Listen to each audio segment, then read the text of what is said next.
बिस्मिल्लाहिर्रहमानिर्रहीम। हमारा आज का टॉपिक है रोटेशनल काइनेटिक एनर्जी। सबसे पहले हम इसकी डेफिनेशन कर लेते हैं। देखिए, हमने जो पिछले चैप्टर में हमारा एक था टॉपिक काइनेटिक एनर्जी।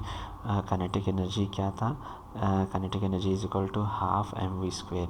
ये उन बॉडीज़ की काइनेटिक एनर्जी है जो ट्रांसलेटरी मोशन करती हैं, लीनियर मोशन करती हैं। उनकी जो काइनेटिक एनर्जी होती है उसका फार्मूला क्या होता है? Half mv²। लेकिन अगर एक बॉडी क्या कर रही हो, एक बॉडी जो है रोलिंग मोशन कर रही हो, या वो एक सर्कुलर मोशन से मूव कर रहा हो, या रोटेशनल मोशन से मूव कर रहा हो, तो उसकी जो काइनेटिक एनर्जी होती है उसे हम रोटेशनल काइनेटिक एनर्जी कहते हैं। The kinetic energy of rolling body और a body which is having circular और rotational motion is called rotational kinetic energy.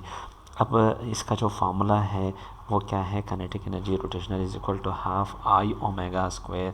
अच्छा, ये एक चीज़ हमने पहले डिस्कस कर ली थी कि जो इनर्शिया होती है वो जो लीनियर मोशन है ना, उसमें इनर्शिया जो है वो क्या होती है? मेजरमेंट ऑफ मास होती है, ठीक है, यानी मास पर डिपेंड करती है। लेकिन रोटेशनल में जो इनर्शिया है ना, उसको तो फिर हम मोमेंट ऑफ इनर्शिया कहते हैं और उसको हम आई से शो करते हैं। इसी तरह जो वेलोसिटी है ना, लीनियर मोशन में हम v से शो करते हैं, और एंगुलर मोशन जो एंगुलर वेलोसिटी होती है उसको फिर ओमेगा से शो करते हैं। ये ω² हो गया क्योंकि यहाँ पे भी स्क्वायर है। इसी तरह ये हाफ एज इट इज़ आ जाएगा। तो ये जो है किस चीज़ का रिलेशन हो गया? काइनेटिक एनर्जी का। यानी अगर हम ये रिलेशन भूल भी जाते हैं, ये तो हमें 9-10 से अच्छी तरह याद रहती है। यहाँ पे बस सिर्फ m की जगह I, क्योंकि मास इनर्शिया की मेजरमेंट है किस चीज़ में? लीनियर मोशन में। और एंगुलर मोशन में मास की जगह मोमेंट ऑफ इनर्शिया आ जाता है। और वेलोसिटी है यहाँ पे लीनियर, यहाँ पे एंगुलर, तो फार्मूला वही है, सिर्फ मोमेंट ऑफ इनर्शिया लगेगा और एंगुलर वेलोसिटी लगेगी। ये हो जाएगी हमारी काइनेटिक एनर्जी रोटेशनल का फार्मूला। उसके बाद हम डेरिवेशन इसकी देखते हैं। बड़ी सिंपल डेरिवेशन है, सिर्फ ये फार्मूला लिखते हैं हाफ mv²। और ये v जो है ना, हमें पता है v किसके इक्वल है? r⍵। अब जब आप इसको स्क्वायर कर दो तो v² is equal to r²⍵²। ये आपने पुट कर देना है। ये देखें, हम यहाँ पे पुट कर रहे हैं m as it is, v की जगह r²⍵²। फिर हम देखते हैं कि ये जो mr² है ना, हमने ये भी पढ़ा है कि mr² किसकी इक्वल है? मोमेंट ऑफ इनर्शिया की इक्वल है, I की इक्वल है। तो इसकी जगह हम I पुट करते हैं। ये हो जाएगा काइनेटिक एनर्जी रोटेशनल का फार्मूला। इसको वैसे हम ROT भी इसके साथ लिख देते हैं। ओके, सो अब नेक्स्ट हमारे पास है rotational kinetic energy of a rigid body. Rigid body की डिस्कशन हम पिछले वीडियोस में भी कर चुके हैं कि रिजिड बॉडी ऐसी बॉडी होती है जो कि एक जिसमें दो पॉइंट्स के दरमियान डिस्टेंस जो है वो under the action of force भी क्या रहे? कांस्टेंट रहे।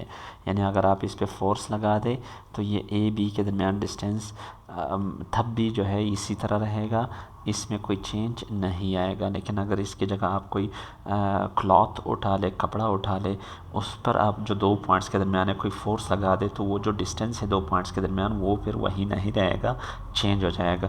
तो वो रिजिड बॉडी नहीं है, सॉलिड है लेकिन रिजिड नहीं है। सो ये रिजिड बॉडी की डेफिनेशन है। अब हम एक इर्रेगुलर शेप की रिजिड बॉडी ले लेते हैं।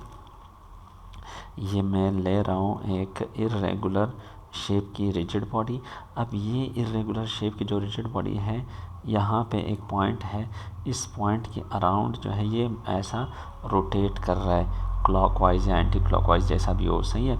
अच्छा, ये पॉइंट है, इस पॉइंट के अराउंड ये रोटेट कर रहा है।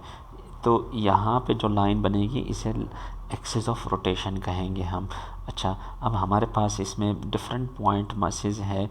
मिसाल के तौर पर पॉइंट मास, यहाँ पे पॉइंट मास m1, यहाँ पे पॉइंट मास m2। मतलब हमने पूरी बॉडी को पॉइंट मासेस पे डिवाइड कर देनी है, ठीक है, m1 m2 m3 up to mn। मतलब ये पूरी बॉडी को हमने पॉइंट मासेस पे डिवाइड कर दिया। अब जो डिस्टेंसेस है ना इनके, तो इसकी डिस्टेंस कितनी है? r1 एक्सिस ऑफ रोटेशन से, इसकी डिस्टेंस है r2 इसकी डिस्टेंस है r3 और इसकी जो डिस्टेंस है वो क्या है, rn है, ठीक है। तो हर एक की डिस्टेंस जो है वो डिफरेंट है फ्रॉम एक्सिस ऑफ रोटेशन। तो अब यहाँ पे जो है हमने कंसिडर की है are rigid body of point masses m1 m2 m3 up to mn at distances r1 r2 r3 up to rn from axis of rotation. Now the total kinetic energy of all particles is given by, जो total kinetic energy है ना तमाम particles की, वो किसकी equal है, half m1v1 square. इसकी जो काइनेटिक एनर्जी है m1v1 स्क्वायर, इसकी एनर्जी m2v2 स्क्वायर, फिर m3v3 स्क्वायर, और फिर ये जो लास्ट पॉइंट है उसकी एनर्जी क्या है, हाफ mn/vn स्क्वायर। वैसे मतलब ये जो काइनेटिक एनर्जी है ना, यहाँ पे फार्मूला तो वही है, kinetic energy is equal to half mv square. सिर्फ हम क्या कर रहे हैं, हम जो है यहाँ पे 1 1 डाल रहे हैं, यहाँ पे 2 2, यहाँ पे 3 3 और यहाँ पे nn, ठीक है, बाकी वही एनर्जी है। ओके, अब अगर हम v जो है ना, v सर्कुलर मोशन में तो या एंगुलर मोशन में v किसकी इक्वल है, मतलब जो रिलेशन है लीनियर वेलोसिटी और एंगुलर वेलोसिटी का, वो क्या है, v is equal to r omega. और अगर आप इसकी स्क्वायर ले तो v square is equal to r square omega square. अब आपने ऊपर जो है ना ये जो v1 स्क्वायर लिखा हुआ है उसकी जगह क्या लिखना है, r1 स्क्वायर ओमेगा स्क्वायर, इसके जगह r2 स्क्वायर ओमेगा स्क्वायर, इसकी जगह r3 स्क्वायर ओमेगा स्क्वायर, मतलब r स्क्वायर ओमेगा स्क्वायर आपने लिख देना है तमाम जो वेलोसिटीज़ है उनकी जगह। अब यहाँ पे एक चीज़ है कि हमने r को तो 1 2 3 कह दिया, लेकिन ओमेगा को हमने चेंज नहीं किया। ओमेगा यहाँ पे भी ओमेगा 1 नहीं लिखा, यहाँ पे भी ओमेगा हमने 1 नहीं लिखा, क्योंकि एंगुलर वेलोसिटी जो है तमाम पार्टिकल्स की कैसी रहती है, सेम रहती है। यहाँ पे जो इसकी एंगुलर वेलोसिटी है वो तमाम पार्टिकल्स की कैसी रहती है, सेम रहती है। इस वजह से ये ओमेगा सब में क्या है, कॉमन है। देखिए नेक्स्ट स्टेप में हमने ओमेगा को कॉमन ले लिया, इन सब में फिर हाफ कॉमन है, यहाँ से m1 r1 स्क्वायर बचेगा, यहाँ से m2 r2 स्क्वायर बचेगा, यहाँ से m3 r3 square up to mn rn square. ये हमारे पास रिलेशन आ गया। अब ये जो चीज़ है ना, ये m1 r1 square m2 r2 square, इसको हम समेशन की फॉर्म में लिख देते हैं, ठीक है। मैं पिछले भी लेक्चर्स में समझा चुका हूँ कि ये 1 2 3 और अप टू n तक इसको हम i से शो करेंगे, i is equal to 1 up to n, और ये एम आर इसकी जगह MI/RI लिखेंगे स्क्वायर। अब देखो वापस जब खोलेंगे तो कैसे खोलेंगे, 1 से स्टार्ट हो रहा है, पहले यहाँ पे 1 1 पुट कर देंगे, फिर ये सम है ना, सम पुट करेंगे, फिर 2 2, फिर ये सम है, फिर 3 3 अप टू n, मतलब वापस वही बनेगा, सही है। ये समेशन का तरीका है। अच्छा, ये जो चीज़ है ना, ये sum i is equal to 1 up to n MI/RI square, ये MR स्क्वायर तो मोमेंट ऑफ इनर्शिया का फार्मूला है ना, तो इसकी जगह हम मोमेंट ऑफ इनर्शिया लिखेंगे, सही है। तो इस तरह से ऊपर का जो हमारा फार्मूला है ना काइनेटिक एनर्जी रोटेशनल, ये हाफ एज इट इज़ आ जाएगा, ओमेगा भी एज इट इज़ आ जाएगा ओमेगा स्क्वायर, सिर्फ इसकी जगह जो है हम क्या पुट करेंगे, आई पुट करेंगे, सही है। तो इस तरह से हमें क्या मिला, काइनेटिक एनर्जी रोटेशनल का फॉर्मूला मिला। ओके, सो ये हमारा आज का टॉपिक था। इंशाल्लाह नेक्स्ट जो टॉपिक होगा वो जल्द ही अपलोड हो जाएगा। अल्लाह हाफिज़।